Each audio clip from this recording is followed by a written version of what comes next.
السلام علیکم ورحمۃ اللہ تعالی وبرکاتہ۔ الحمد للہ رب العالمین والعاقبۃ للمتقین والصلاة والسلام علی سید الانبیاء والمرسلین وعلی آلہ واصحابہ اجمعین، اما بعد فاعوذ باللہ من الشیطان الرجیم، بسم اللہ الرحمن الرحیم۔ وَلَوْ أَنَّهُمْ إِذ ظَلَمُوا أَنفُسَهُمْ جَاءُوكَ فَاسْتَغْفَرُوا اللَّهَ وَاسْتَغْفَرَ لَهُمُ الرَّسُولُ لَوَجَدُوا اللَّهَ تَوَّابًا رَحِيمًا۔ صدق اللہ مولانا العظیم وصدق رسولہ النبی الامین المتین الکریم، ونحن على ذلك لمن الشاهدين والشاكرين والذاكرين والحامدين والحمد لله رب العالمين۔ آئیے ہم اور آپ سب سے پہلے حضور سرور کائنات فخر موجودات باعث تخلیق کائنات احمد مجتبی محمد مصطفیٰ صلی اللہ علیہ وسلم کی بارگاہ بے کس پناہ میں جھوم جھوم کر درود و سلام کا نذرانہ عقیدت پیش کریں اور پڑھیں اللہم صلی علی سیدنا و مولانا محمد معدن الجود والکرم وآلہ الکرام وابنہ الکریم وبارک وسلم صلاة و سلاما علیک یا رسول اللہ صلی اللہ تعالی علیہ وسلم۔ عزیزان ملت اسلامیہ، آج ہم انشاءاللہ تبارک و تعالی مدینے کی بات کریں گے۔ مدینہ منورہ ہماری محبتوں عقیدتوں کا مرکز ہے، ہمارے عشق کا رشتہ وہاں سے جڑا ہوا ہے، کیونکہ مدینہ منورہ میں ہمارے آقا حضور رحمت عالم صلی اللہ علیہ وسلم تشریف فرما ہے۔ تو اس اعتبار سے مدینہ منورہ ہمارے لیے بہت ہی اہمیت کا حامل ہے، اور مدینہ منورہ خاص طور پر روضہ اقدس جہاں پہ نبی کریم صلی اللہ علیہ وسلم آرام فرما ہیں، اس کی بڑی فضیلتیں آئی ہے، اور اس جگہ کا مقام و مرتبہ علماء کرام نے کتابوں کے اندر بیان کیا ہے۔ یہ چیز اور یہ سوال ذہنوں میں آتا ہے کہ مدینہ منورہ افضل ہے یا مکہ مکرمہ افضل ہے؟ تو اس کے بارے میں علماء کرام بیک زبان ارشاد فرماتے ہیں کہ وہ جگہ جس جگہ سے ہمارے آقا حضور رحمت عالم صلی اللہ علیہ وسلم کا مبارک جسم لگا ہوا ہے، وہ جگہ کعبہ معظمہ سے بھی افضل ہے۔ اور بعض علماء نے تو یہاں تک فرمایا کہ وہ جگہ جس سے ہمارے آقا کا جسم اطہر متصل ہے، ملا ہوا ہے، وہ ساتوں آسمان بلکہ عرش الہی سے بھی افضل و اعلیٰ ہے۔ کیوں؟ کیونکہ نبی پاک صلی اللہ علیہ وسلم کا وجود مسعود پوری کائنات میں سب سے افضل اور اعلیٰ وجود ہے، اور جو فضیلتیں ہیں وہ ساری فضیلتیں یہ نبی پاک صلی اللہ علیہ وسلم کے قدموں کی برکت سے ہے۔ تو دیکھیں اس میں یہ بات بھی بیان کی جاتی ہے، ایک بزرگ تھے جن سے کسی شخص نے یہی سوال پوچھا کہ مکہ مکرمہ افضل ہے یا مدینہ منورہ افضل ہے؟ یہ بہت ہی اہم اور پیچیدہ سوال، کیونکہ خانہ کعبہ مکہ مکرمہ کے اندر بھی اللہ تبارک و تعالیٰ کی بہت سی نشانیاں موجود ہیں۔ وہاں خانہ کعبہ موجود ہے، وہاں صفا و مروہ موجود ہے، وہاں زمزم کا کنواں موجود ہے، وہاں مینا، عرفات، مزدلفہ وغیرہ میدان موجود ہے، وہاں حج کے ارکان ادا کیے جاتے ہیں، وہاں عمرہ کیا جاتا ہے، بلکہ نبی پاک صلی اللہ علیہ وسلم کے پیدائش کی جگہ بھی مکہ مکرمہ ہے۔ تو یہ سوال پوچھا کسی بزرگ سے ایک شخص نے کہ مکہ مکرمہ افضل ہے یا مدینہ منورہ افضل ہے؟ عشق والا جواب ان بزرگ نے ارشاد فرمایا، انہوں نے اپنی جیب سے ایک بٹوا نکالا اور ارشاد فرمایا، اس شخص سے سوال کرنے والے سے پوچھا کہ اس بٹوے کی قیمت کیا ہوگی؟ تو اس نے جواب دیا کہ 5 روپے ہوگی۔ اس زمانے کے اعتبار سے اس نے جواب دیا کہ 5 روپے اس بٹوے کی قیمت ہوگی۔ پھر ان بزرگوں وہ جو بزرگ تھے انہوں نے سوال پوچھا کہ اگر اسی بٹوے کے اندر میں ایک قیمتی ہیرا لگا دو تو پھر اس بٹوے کی قیمت کیا ہو جائے گی؟ تو اس شخص نے جواب دیا کہ پھر تو یہ بٹوا 5 لاکھ کا ہو جائے گا، پھر یہ بٹوا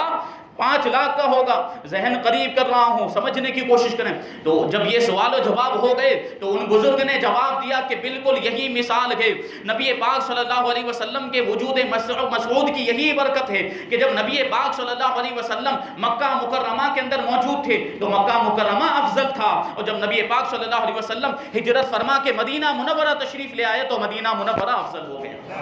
کیونکہ پوری کائنات میں سب سے افضل و اعلیٰ کوئی ذات ہے اللہ تبارک و تعالیٰ کے بعد تو وہ ہمارے آقا حضور رحمت عالم صلی اللہ علیہ وسلم کی ذات ہے۔ ساری فضیلتیں اور ساری برکتیں، سارا مقام و مرتبہ یہ ہمارے آقا کے قدموں کی برکت سے ہے۔ جب آقا مکہ مکرمہ میں تھے اس وقت اللہ تبارک و تعالیٰ نے قرآن مجید کے اندر مکہ کی قسم یاد فرمائی اور ارشاد فرمایا لا اقسم بهذا البلد وانت حل بهذا البلد، کہ مجھے اس شہر کی قسم ہے کہ اے محبوب آپ اس شہر میں تشریف فرما ہے۔ قسم یاد فرمانے کی وجہ بھی اللہ تبارک و تعالیٰ نے بتائی کہ قسم یاد فرمانے کی وجہ یہ ہے کہ آپ اس شہر میں پیدا ہوئے اور اس شہر میں آپ نے سکونت اختیار کی۔ اس کا مطلب یہ ہے کہ ساری فضیلتیں حضور کے قدموں کی برکت سے، یہ عشق کی بات ہوتی ہے۔ اسی طریقے سے حضرت خواجہ بندہ نواز گیسو دراز رحمت اللہ تعالی علیہ سے بھی کسی نے اس طرح کا سوال پوچھا تھا، بڑا عشق و محبت والا جواب ارشاد فرمایا کہ ایمان تازہ ہو جاتا ہے، ہماری محبتوں میں اور اضافہ ہو جاتا ہے۔ ایک شخص نے آپ سے پوچھا کہ موت افضل ہے یا زندگی افضل ہے؟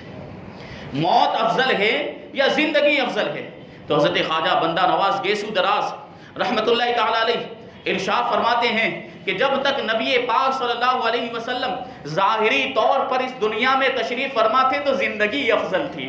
اور جب نبی پاک صلی اللہ علیہ وسلم دنیا سے تشریف لے گئے تو اب موت افضل ہے۔ وجہ کیا ہے کہ جب نبی پاک صلی اللہ علیہ وسلم دنیا میں تشریف فرما تھے ظاہری طور پر تو ہم حضور کی بارگاہ میں حاضر ہو سکتے تھے، حضور کا دیدار کر سکتے تھے ظاہری طور پر، حضور کے قدموں کو بوسہ دے سکتے تھے، دست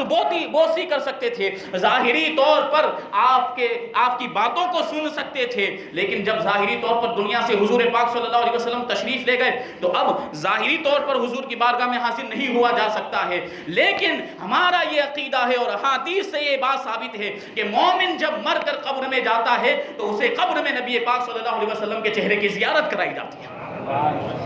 تو زندگی اس وقت افضل تھی جب نبی پاک صلی اللہ علیہ وسلم ظاہری طور پر دنیا میں تشریف فرما تھے، اور جب آپ ظاہری طور پر دنیا سے تشریف لے گئے تو اب موت افضل ہو گئی کہ مرنے کے بعد نبی پاک صلی اللہ علیہ وسلم کے چہرے کی زیارت اللہ تبارک و تعالی ہمیں عطا فرماتا ہے۔ امید کرتے ہیں کہ اللہ تبارک و تعالی ہمارے ساتھ قبر میں آسانی کا سلوک فرمائے، ہمیں عذاب قبر سے محفوظ فرمائے، نبی پاک صلی اللہ علیہ وسلم کے صدقے میں ہمیں عذاب قبر سے، عذاب حشر سے اور عذاب جہنم سے نجات عطا فرمائے۔ تو یہ محبت کی باتیں ہوتی ہیں، عشق کی باتیں ہوتی ہیں۔ نبی پاک صلی اللہ علیہ وسلم نے ارشاد فرمایا ما بین بیتی و منبری روضۃ من ریاض الجنہ، کہ میرے گھر اور میرے منبر کے درمیان جو جگہ ہے یہ جنت کے باغوں میں سے ایک باغ ہے، اور ایک روایت کے اندر ہے کہ ما بین قبری و منبری روضۃ من ریاض الجنہ، کہ میری قبر اور میرے منبر کے درمیان جو جگہ ہے وہ جنت کے باغوں میں سے ایک باغ ہے۔ نبی پاک صلی اللہ علیہ وسلم کا مکان اقدس کاشان نبوت دکھن کی جانب موجود ہے، یعنی ہم یہاں سے دیکھیں وہاں تو وہ سمت بدل جاتی ہے، یعنی ہم یہ دیکھیں تو ہمارے اعتبار سے یہ پچھم ہے اور یہ دکھن ہے، تو اس طرف نبی پاک صلی اللہ علیہ وسلم کا کاشان نبوت موجود ہے۔ اور یہ جو فضیلت بیان کی گئی اس کے تعلق سے علماء کرام بتاتے ہیں کہ اس ٹکڑے کو، اتنے حصے کو نبی پاک صلی اللہ علیہ وسلم کے مکان، آپ کے روضہ مبارک اور آپ کے منبر کے درمیان جو حصہ ہے اس کو ریاض الجنہ کہا جاتا ہے، اور اس کو نبی پاک صلی اللہ علیہ وسلم نے جنت کے باغوں میں سے ایک باغ فرمایا۔ تو اس کا مطلب کیا ہے؟ تو اس کا مطلب علماء کرام یہ بیان کرتے ہیں کہ جس طریقے سے جنت میں اللہ تبارک و تعالیٰ کی رحمتوں کا نزول ہوتا ہے، بالکل اسی طریقے سے اتنے حصے میں بھی اللہ تبارک و تعالیٰ کی رحمتوں کا نزول ہوگا۔ اور ایک روایت میں اس کا مطلب یہ بیان کیا گیا کہ یہ اس کے باغ، جنت کا باغ ہونے کا مطلب یہ ہے، ریاض الجنہ کا مطلب یہ ہے کہ یہاں اگر کوئی عبادت کرے، اتنے حصے کے اندر اگر کوئی نماز پڑھے تو اس نماز کے بدلے میں اللہ تبارک و تعالیٰ جنت عطا فرما دیتا ہے۔ اس کی مثال کے طور پر، نمونے کے طور پر بیان کیا جاتا ہے، اس کی نظیر کے طور پر جیسے حدیث پاک کے اندر یہ بھی بات ہے کہ الجنت تحت ظلال السیوف، کہ جنت تلواروں کے سایوں کے نیچے ہے۔ اور ایک اور حدیث پاک میں ارشاد فرمایا گیا کہ الجنت تحت اقدام الامہات، جنت ماؤں کے قدموں کے نیچے ہے، تو کیا حقیقت میں جنت ماؤں کے قدموں کے نیچے ہے، یا کیا حقیقت میں جنت تلواروں کے سائے میں ہے؟ تو اس کا کیا مطلب ہے؟ اس کا مطلب یہ ہے کہ اگر کوئی اللہ کی راہ میں جہاد کے لیے نکلتا ہے اور شہید ہو جاتا ہے تلواروں کے سائے میں لڑتے ہوئے، اس کو کافروں جو ہے کہ کافر اسے شہید کر دیتے ہیں، تو اس کے بدلے میں اللہ تبارک و تعالیٰ اسے جنت عطا فرماتا ہے۔ اسی طریقے سے جو ماں کی خدمت کرتا ہے، ماں کو راضی کرتا ہے، ماں کو خوش کر دیتا ہے، ماں کے سارے حقوق ادا کرتا ہے، تو اس کے بدلے میں اللہ تبارک و تعالیٰ اسے جنت عطا فرما دیتا ہے۔ تو اسی طریقے سے جو ریاض الجنہ میں عبادت کرتا ہے، ریاض الجنہ میں نمازیں پڑھتا ہے، تو اس کے بدلے میں اللہ تبارک و تعالیٰ جنت عطا فرماتا ہے۔ یہ شان ہے اتنے ٹکڑے کی۔ لیکن شیخ عبدالحق محدث دہلوی نے فرمایا کہ یہ جو روایتیں بیان کی گئی ہے یہ پائے ثبوت تک نہیں پہنچی ہیں، اتنی صحیح نہیں ہے، اور ان کی تحقیق کے اعتبار سے شیخ عبدالحق محدث دہلوی کی تحقیق کا نتیجہ اور اس کا تقاضا یہ ہے کہ یہ جو ٹکڑا ہے، یہ جو حصہ ہے، یہ واقعی جنت کا ٹکڑا ہے، یہ جنت سے لایا گیا ہے، اور جب قیامت قائم ہوگی اور یہ پوری دنیا فنا ہو جائے گی تو اتنے حصے کو دوبارہ جنت میں لے جایا جائے گا۔ یہ شان ہے اتنے حصے کی، ریاض الجنہ کی۔ اور ایک روایت میں یہ بھی بیان کیا گیا کہ یہ ٹکڑا واقعی جنت کا حصہ ہے جو مالک جنت کے لیے جنت سے لایا گیا۔ ہمارے آقا مالک جنت ہیں، آپ کے لیے، آپ کے آرام فرمانے کے لیے اتنا حصہ جنت سے لایا گیا۔ اب جب یہ دنیا ختم ہو جائے گی تو یہ دوبارہ یہ حصہ جنت اعلیٰ میں پہنچا دیا جائے گا، فردوس بری میں پہنچا دیا جائے گا۔ یہ شان ہے اس حصے کی جو حضور پاک صلی اللہ علیہ وسلم کے روضہ مبارک اور آپ کے منبر کے درمیان کا حصہ ہے۔ اس کی یہ فضیلت کہ اسے جنت کے باغوں میں سے ایک باغ کہا گیا، تو وہ جگہ جہاں پر ہمارے آقا آرام فرما ہے، جس جگہ سے آپ کا جسم مبارک لگا ہوا ہے، اس کی فضیلت کا عالم کیا ہوگا۔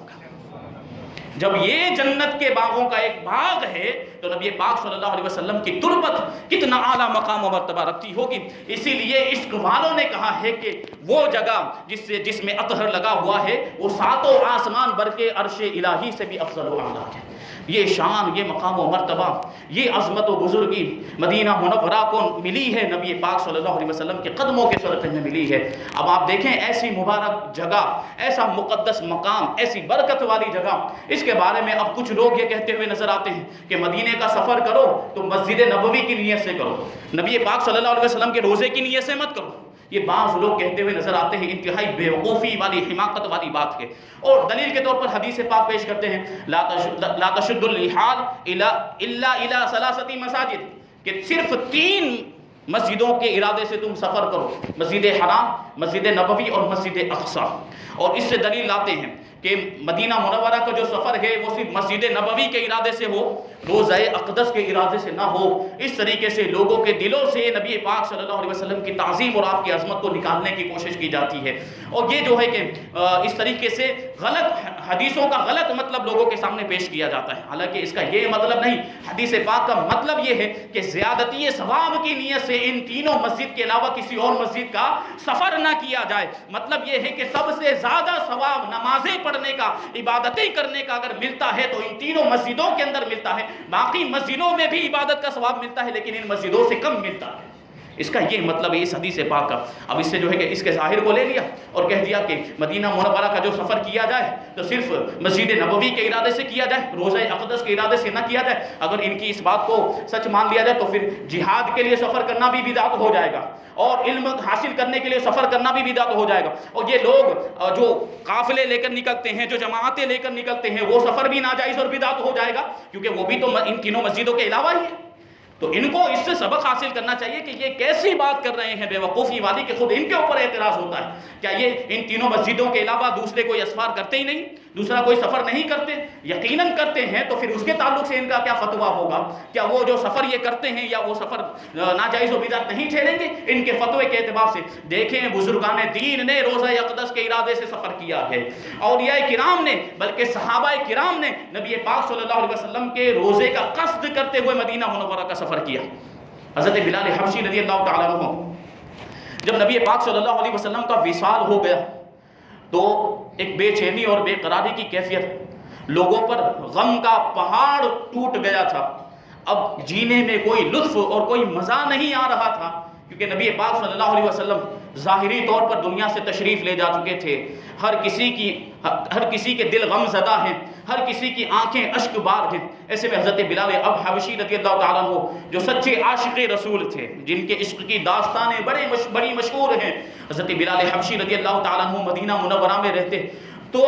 مدینہ منورہ کی ساری چیزوں کو، جس چیز کو دیکھتے تو حضور کی یاد آتی، کیونکہ مدینہ کی چیزوں کو حضور صلی اللہ علیہ وسلم سے نسبت حاصل تھی، تو حضور سے نسبت رکھنے والی چیزوں کو دیکھتے، مسجد نبوی کو دیکھتے، حضور کے منبر کو دیکھتے، آپ کے روضہ مبارک کو دیکھتے، آپ کے کاشانہ نبوت کو دیکھتے تو حضور کی یاد آ جاتی اور آپ رونے لگ جاتے، بے چین و بے قرار ہو جاتے۔ اسی وجہ سے حضرت بلال حبشی رضی اللہ تعالیٰ عنہ ہجرت کر کے ملک شام چلے گئے،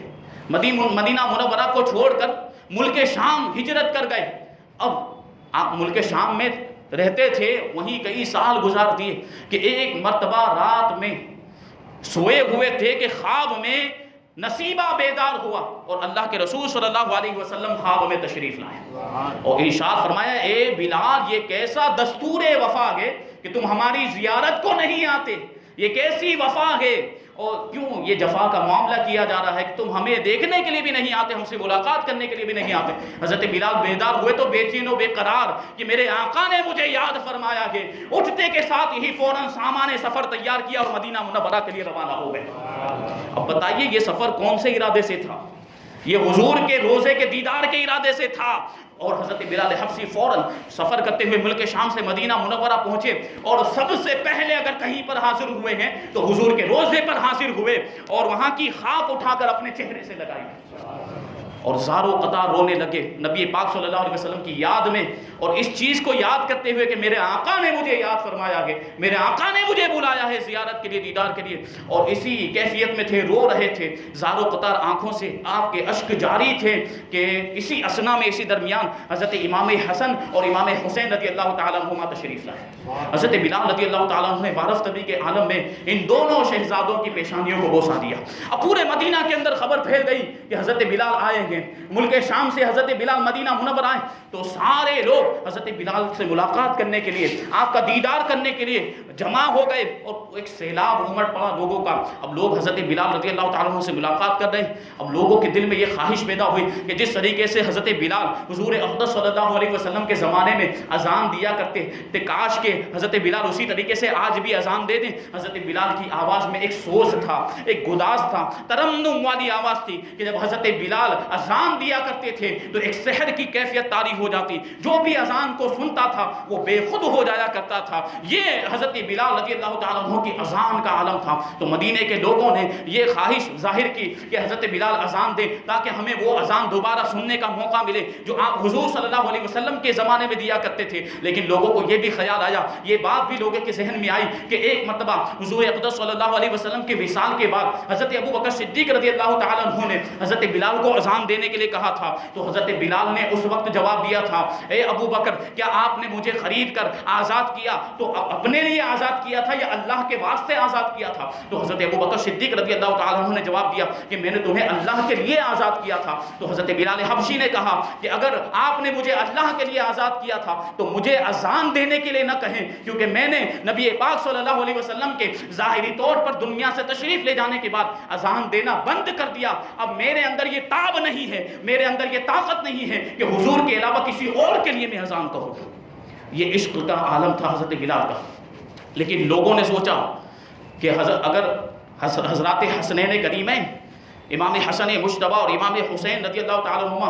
اگر حکم دیں گے تو پھر حضرت بلال کو اذان دینی پڑے گی۔ لوگ حضرت حسنین کریمین رضی اللہ تعالیٰ عنہما کے پاس پہنچے اور اپنا مدعا عرض کیا، تو حضرت حسنین کریمین ان شہزادوں نے حضرت بلال کو اذان دینے کا حکم دیا۔ اب حضرت بلال مجبور ہو گئے، آپ حضرات حسنین کریمین کی بات کو ٹال نہیں سکتے تھے، اذان دینے کے لیے اس جگہ پر چڑھ گئے جہاں پر کھڑے ہو کر حضور صلی اللہ علیہ وسلم کے زمانے میں آپ اذان دیا کرتے تھے۔ اب آپ نے اذان اذان دینا شروع کیا، سب سے پہلے کلمات کہے اللہ اکبر اللہ اکبر، اور ان کلمات کی گونج پورے مدینے کے اندر جو ہے کہ پھیل گئی، اور مدینے کے اندر گویا ایک شور مچ گیا، گویا کہ زلزلہ آ گیا ہو مدینہ منورہ کے اندر، اور ایسی کیفیت پیدا ہو گئی، ہر طرف افراتفری مچ گئی، کوہرام مچ گیا کہ یہ وہی آواز ہے جو حضور اقدس صلی اللہ علیہ وسلم کے زمانے میں حضرت بلال جب اذان دیتے تھے تو ایسی آواز آیا کرتی تھی۔ جب دوسرے کلمات اشہد ان لا الہ الا اللہ آپ نے کہے تو ہر مرد اور ہر عورت کی آنکھوں سے آنسو جاری ہو گئے، یہ کیفیت تھی اذان کی۔ اور پھر جب آپ نے آگے والے کلمات اشہد ان محمد رسول اللہ یہ کلمات ادا کیے تو معاملہ یہ تھا کہ ہر دل بے چین و بے قرار ہو گیا، ہر آنکھ آنسو بہانے لگی، اور ایسا محسوس ہوتا تھا کہ قیامت سے پہلے قیامت آ گئی ہو۔ مدینہ کا کوئی انسان ایسا نہیں تھا جو اپنے گھر سے باہر نہ نکلا ہو، اور ہر کوئی رو رہا تھا، ہر کوئی آنسو بہا رہا تھا، اور حضرت بلال کی اذان نے سب کو وہ دن یاد دلا دیا جب نبی پاک صلی اللہ علیہ وسلم کا وصال ہوا تھا، اس لیے سب دیوانہ وار رونے لگے۔ لیکن جب حضرت بلال نے یہ کلمات کہے اشہد ان محمد رسول اللہ، میں گواہی دیتا ہوں کہ محمد صلی اللہ علیہ وسلم اللہ کے رسول ہیں، حضرت بلال جب حضور کے زمانے میں یہ کلمات کہتے تو اس طرف دیکھتے تھے جہاں حضور تشریف فرما ہوتے تو حضور کا چہرہ نظر آتا تھا، لیکن آج حضرت بلال نے جب اذان دی اور اس طرف دیکھا جہاں حضور تشریف فرما ہوتے تھے تو آج وہ چہرہ نظر نہیں آیا، آج وہ نورانی پیشانی نظر نہیں آئی، آج وہ کالی زلفیں نظر نہیں آئی، آج وہ رخسار نظر نہیں آئے، آج وہ سرمگی آنکھیں نظر نہیں آئی، آج وہ پھول کی پتیوں جیسے ہونٹ نظر نہیں آئے۔ حضرت بلال بے قرار ہو گئے اور رونے لگے، آپ پر رقت طاری ہو گئی، آگے کے کلمات کہنے کی آپ کے اندر طاقت نہیں تھی، وہیں پر اذان کو روک دیا اور اذان گاہ سے نیچے تشریف لے آ رہے ہیں۔ یہ عشق کا عالم ہے حضرت بلال حبشی رضی اللہ تعالیٰ عنہ کا۔ بتانا یہ چاہتا ہوں کہ حضرت بلال ملک شام سے سفر کر کے مدینہ منورہ آئے اور روضہ اقدس کا قصد کرتے ہوئے آئے، روضہ اقدس کے ارادے سے سفر کرتے ہوئے آئے۔ تو اگر روضہ اقدس کی نیت سے مدینے کا سفر کرنا ناجائز و بدعت ہوتا تو حضرت بلال کبھی یہ سفر نہ کرتے، اور خواب میں نبی پاک صلی اللہ علیہ وسلم نے ان کو حکم دیا۔ اگر یہ ناجائز ہوتا تو حضور صلی اللہ علیہ وسلم جو صاحب شریعت ہیں وہ کیسے اس ناجائز اور بدعت کا حکم دے سکتے تھے؟ تو یقیناً روضہ اقدس کے ارادے سے مدینہ منورہ کا سفر کرنا یہ باعث برکت ہے اور بڑی فضیلتوں کا سبب ہے۔ اللہ تبارک و تعالیٰ اس کی برکت سے دنیا کی بھلائیاں عطا فرماتا ہے، آخرت کی کامیابیاں عطا فرماتا ہے۔ یہ حضرات صحابہ کرام کا عشق ہوا کرتا تھا۔ اب آپ غور کریں، میں نے ابھی عرض کیا کہ مدینہ منورہ ہماری عقیدتوں کا، ہماری محبتوں کا مرکز ہے، اور چونکہ جان ایمان حضور رحمت عالم صلی اللہ علیہ وسلم وہاں تشریف فرما ہے، تو اس چیز کو کافروں نے بھی محسوس کیا، اور اسلام کے دشمنوں نے بھی اس بات کو محسوس کیا کہ ان کی عقیدتوں کا رشتہ، ان کے ایمان کا رشتہ، مسلمانوں کی محبتوں کا رشتہ نبی پاک صلی اللہ علیہ وسلم کی ذات سے جڑا ہوا ہے۔ اس رشتے کو کمزور کرنا ہے تو معاذ اللہ وہ روضہ اقدس جہاں پہ حضور تشریف فرمائے اس کو ختم کر دیا جائے، اور اس کو نقصان پہنچانے کی ان لوگوں نے بڑی کوششیں کی، لیکن ان کی ساری کوششیں ناکام ہو گئی۔ مختلف ادوار میں، مختلف زمانوں میں روضہ انور کو، حضور پاک صلی اللہ علیہ وسلم کے روضہ مبارک کو جو ہے کہ نقصان پہنچانے کی کافروں نے اور اسلام کے دشمنوں نے کوششیں کی ہیں، لیکن ہر وقت اللہ تبارک و تعالیٰ کی مدد آئی۔ فرشتے جس کی جو ہے کہ حاضری دیا کرتے ہیں اور جس کا طواف کیا کرتے ہیں، اس روزے کی حفاظت اللہ تبارک و تعالیٰ خود فرماتا ہے۔ تو ایک مرتبہ ایسا ہی ہوا، یہ حضرت سلطان محمود زنگی رحمت اللہ تعالیٰ علیہ کا زمانہ تھا۔ یہ وہی محمود سلطان زنگی ہیں، نور الدین زنگی، جن کے لشکر میں حضرت سلطان صلاح الدین ایوبی، جن کے لشکر کے ایک سپاہی ہوا کرتے تھے، پھر ان کی صلاحیتوں کو دیکھ کر سلطان نور الدین زنگی نے حضرت صلاح الدین ایوبی کو مصر کا گورنر بنایا تھا۔ پھر سلطان صلاح الدین ایوبی نے فتوحات کے باب کھولتے کھولتے اور جیت حاصل کرتے کرتے بیت المقدس کو فتح فرمایا تھا، یہ سلطان صلاح الدین ایوبی۔ تو سلطان نور الدین زنگی رحمت اللہ تعالیٰ علیہ بڑے متقی پرہیزگار تہجد گزار تھے۔ تو ایک مرتبہ تہجد کی نماز پڑھنے کے بعد رات کو اوراد و وظائف سے فارغ ہونے کے بعد آپ سو گئے، تو آپ خواب میں دیکھتے ہیں کہ اللہ کے رسول صلی اللہ علیہ وسلم دو نیلی آنکھوں والے شخصوں کی طرف اشارہ کرتے ہوئے ارشاد فرماتے ہیں کہ ان دونوں سے مجھے بچاؤ، ان دونوں سے میری حفاظت کرو۔ اب حضرت نور الدین زنگی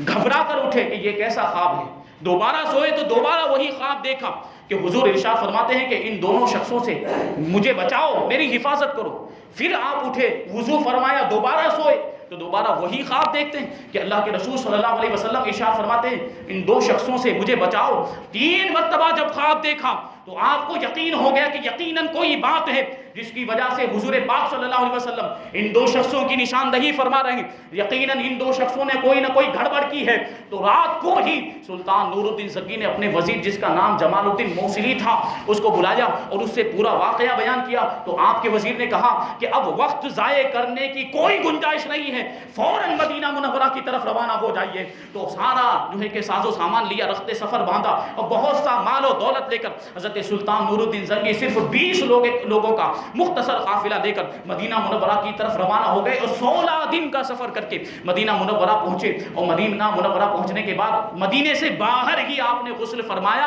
اور پھر روزہ مقدس کی حاضری کے لیے پہنچ گئے. حضور پاک صلی اللہ علیہ وسلم کے روزے پر حاضر ہوئے. اور دیکھیں یہ ادب کا طریقہ ہوتا ہے, حضرت سلطان نور الدین زنگی نے مدینے سے باہر غسل کیا, پھر روزے کی حاضری کے لیے تشریف لے گئے. اب حیران و پریشان کہ وہ 2 لوگ کون ہوں گے. تو آپ نے اپنے وزیر سے مشورہ کیا کہ کیا ہونا چاہیے. تو وزیر نے اعلان کیا مشورے کے بعد کہ سارے مدینے کے لوگ جمع ہو جائیں کہ سلطان سب کو انعام و اکرام سے نوازیں گے. تو اب سارے مدینے کے لوگ آنے لگے یکے بعد دیگر اور سب کے نام لکھے جا رہے ہیں اور سب کو انعام دیا جا رہا ہے, یہاں تک کہ سارے مدینے کے لوگ آئے اور انعام لے کر چلے گئے. اب سلطان نور الدین زنگی نے لوگوں سے پوچھا کہ کیا کوئی باقی تو نہیں رہ گیا جس نے جو ہے کہ انعام نہ لیا ہو, کیونکہ آپ نے جو بھی آتا اس کے چہرے کو آپ دیکھتے سلطان نور الدین زنگی اور پہچاننے کی کوشش کرتے کہ نبی پاک صلی اللہ علیہ وسلم نے جو نشانی بتائی کیا ان کے اندر پائی جاتی. لیکن پورے مدینے کے لوگ آئے اور انعام لے کے چلے گئے, لیکن وہ 2 لوگ نظر نہیں آئے. تو سلطان نور الدین زنگی نے کہا, مدینے والوں سے پوچھا کہ کیا کوئی اور باقی ہے جس نے انعام نہیں لیا.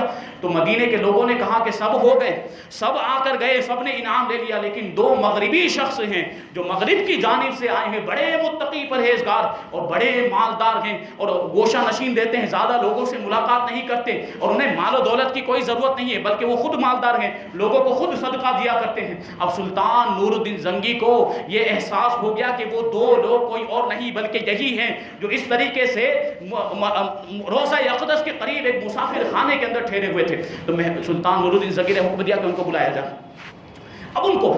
نور الدین زنگی کے بارگاہ میں پیش کیا گیا. اب جیسے ہی نور الدین زنگی نے ان کو دیکھا تو فوراً پہچان گئے کہ یہی وہ 2 لوگ ہیں جن کی طرف اللہ کے رسول صلی اللہ علیہ وسلم نے اشارہ فرمایا تھا. اور نیلی آنکھوں والے مغربی لوگ مغرب کی جانب سے آئے ہوئے تھے. اب ان سے پوچھا کہ تم لوگ کون ہو. تو ان لوگوں نے جواب دیا کہ ہم مغربی حجاج ہیں, حج کرنے کے لیے آئے تھے, لیکن ہم نے یہ اس بات کو پسند کیا کہ نبی پاک صلی اللہ علیہ وسلم کے روزے کے قریب میں ہم سکونت اختیار کر لیں, اب ہمیشہ یہیں پر رہیں, اب یہاں سے ہمیں جانے کا کوئی ارادہ نہیں ہے. تو سلطان نور الدین زنگی نے ان سے پوچھا لیکن انہوں نے کوئی جواب نہیں دیا. تو سلطان نور الدین زنگی نے ارشاد فرمایا کہ تم لوگ یہی رکو. اور ان کا ٹھکانہ جو تھا, جو مسافر خانہ جس میں وہ رکے تھے, سلطان نور الدین زنگی وہاں پر تشریف لے گئے. تو کیا دیکھا کہ ایک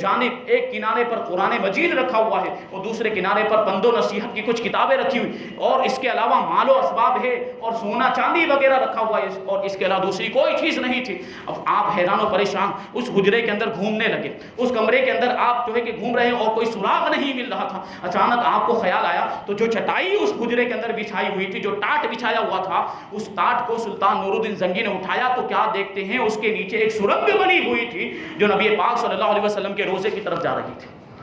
اب ان کا راز کھل گیا.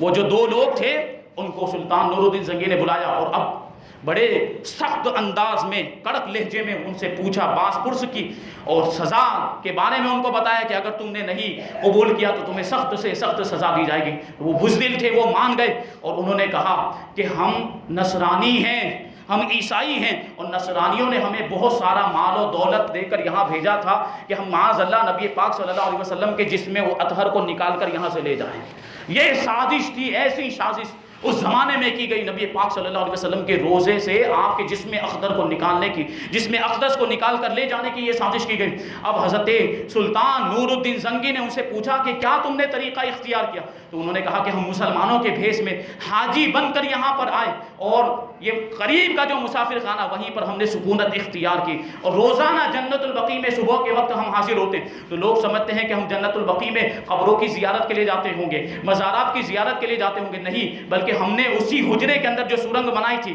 اور اس سورنگ کو ہم روزانہ کھودتے اور اس سے جو مٹی نکلتی تو چمڑے کے تھیلے میں بھر کر اس مٹی کو ہم صبح جنت البقیع میں لے جاتے تھے اور قبروں کے درمیان ڈال دیا کرتے تھے تاکہ کسی کو شک نہ ہو. یہ انہوں نے پورا اپنا طریقہ کار بتایا. اب حضرت نور الدین زنگی رحمۃ اللہ تعالی علیہ نے حکم دیا کہ فوراً ان کی گردن کو اڑا دیا جائے اور ان کو قتل کر دیا جائے. تو ایسا ہی ہوا, ان کی گردن اڑا دی گئی اور سلطان نور الدین زنگی رحمۃ اللہ تعالی علیہ نے حکم دیا کہ بہت سارا سیسا جمع کیا جائے. اب جو سیسا یعنی رانگ کو جمع کیا اور اس کو پگھلایا گیا اور نبی پاک صلی اللہ علیہ وسلم کے روضہ اقدس کے ارد گرد 4 دیوار جو ہے کہ بہت ہی گہری خندق اور گڈھے کھودے گئے اور اتنے گہرے